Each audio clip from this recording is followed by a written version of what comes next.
But fasting has its own level of power.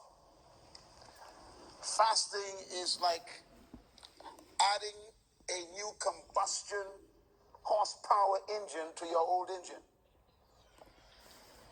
Fasting is taking your normal life to another level it never been to before. It's like adding another cylinder to your car. So fasting provides power that is not normal. And I know what I'm talking about personally. I call fasting the kingdom key to power in prayer. You can pray and still not get results. But it's impossible to pray and fast and not get results. And there are some times when our prayer doesn't have an effect. But it's always guaranteed that when you add fasting to your prayer, it has an effect. Most of us have not been encouraged to fast. We have not been taught to fast. And I want to begin with some general statements. All religions pray. So prayer is common. The Buddhists pray. The Hindus pray. The Muslims pray. The Universalists pray. Even the Satanist church pray. So prayer is not unique. Prayer is not unique to the church or religious people who are called Christians. In many cases, many religions pray more than Christian people. Now, whether they get answers is another question, but they pray more. I'm sure you are aware, you know that religions like the Hindus, they would pray for hours. The Buddhists would meditate for hours and practice meditation for hours, and they would be trying to become one with the universe. And this meditative prayer, they can be sitting out with their legs crossed, praying and meditating for days. And the Muslims pray at least 3 times a day. Wherever they are, they spread their rug on the ground and they face toward the east, where Mecca is, and they pray. Most Christians don't pray that much.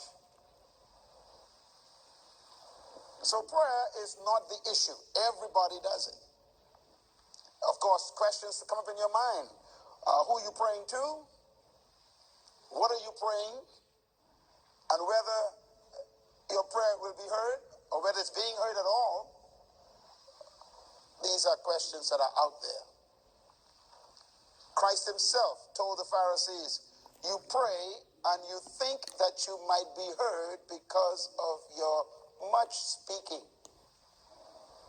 He was talking to these Judaism leaders who were praying to Jehovah, the God you serve.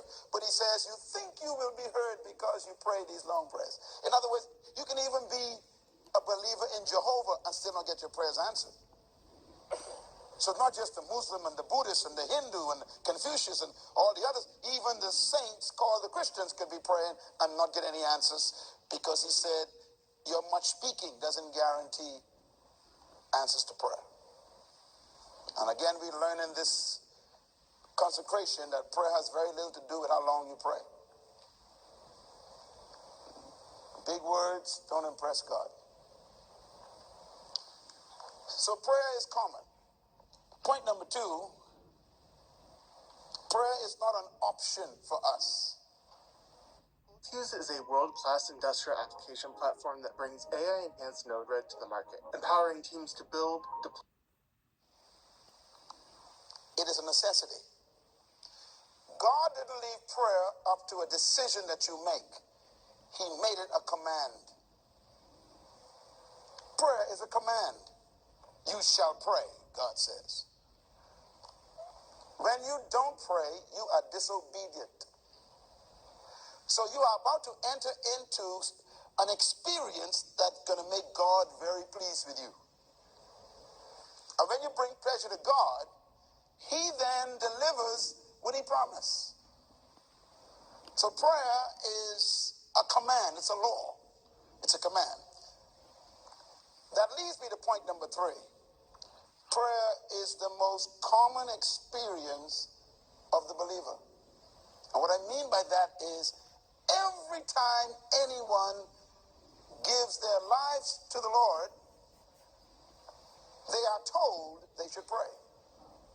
So every believer is encouraged to pray. It's the most common thing you are expected to do. But here's the problem. Prayer is the most talked about subject, but least practiced. We would rather sing in the choir than pray. We would rather be an usher at the door than spend time in prayer. We'd rather play the piano in church than pray. We'd rather work in the hospitality department or work in the nursery than spend time in prayer. In other words, we would want any other activity except, please don't tell us to pray. We kind of place prayer as the thing we do once in a while when somebody makes us feel guilty about it. But I hope that you will find out that prayer is not an option anymore. And you'll see it as your most important work. Why don't people pray? Here's my answer. Because of results. They don't get results. I was brought up in a religious environment just like you, and I always question this. Why is it that on Sunday mornings, for those of you who worship on Sundays, the church building is packed with people? And if you are a Sabbath worshiper, on Saturday mornings, the church building is filled with people. And if you are a Muslim, you would find that during the worship times, everybody's in the mosque. But there's a problem, I notice. During the prayer meeting night, everybody gone. And the only people that attend the prayer meeting are some old women who ain't got nothing to do. We call them intercessors. What we really mean by that is those who pray because we don't pray. That's an intercessor to you. Those who pray because we ain't got time to do it. The prayer meeting is always the smallest meeting in every church. Check it out. I mean, to have this many people in a prayer meeting right here, this is somebody's entire church. And I've been in churches in my life where they had a lot of people on Sunday morning and prayer meeting is like 10 people.